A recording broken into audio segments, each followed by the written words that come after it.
New rules are in place tonight over redeveloping land in Hyde Park and Mount Lookout. A task force wants to preserve older homes while encouraging new housing development. 9 on your sides, Tom McKee is live with what's been proposed. Tom.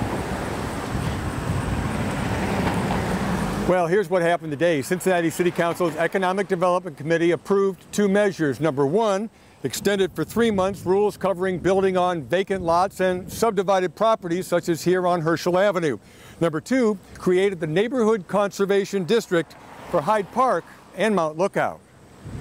Karen Robertson sat quietly at City Hall Wednesday, listening to debate on interim development control overlay districts, but she keenly heard every single word. Well, I think it's giving our community the protection that it needs against this aggressive development that's been taking place for so many years. It was the demolition of Robertson's Grace Avenue farmhouse that sparked creation of the working group to save historic homes and regulates the subdividing of lots. It's going to allow us to review what's being built and to make sure that what gets torn down is replaced with something that's acceptable to the neighborhood. In other words, does it coexist with existing houses?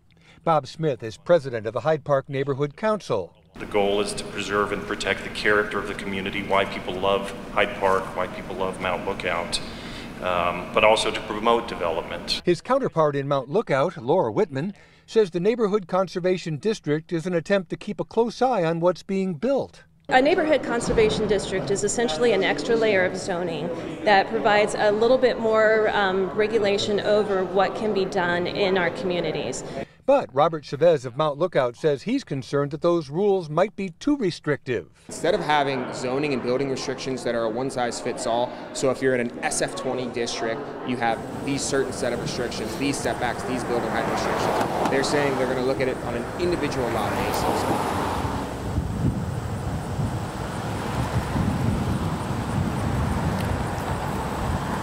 Well, the working group is going to have a final report in about 3 months. Now, the full council votes tomorrow on what was approved today by the Economic Development Committee.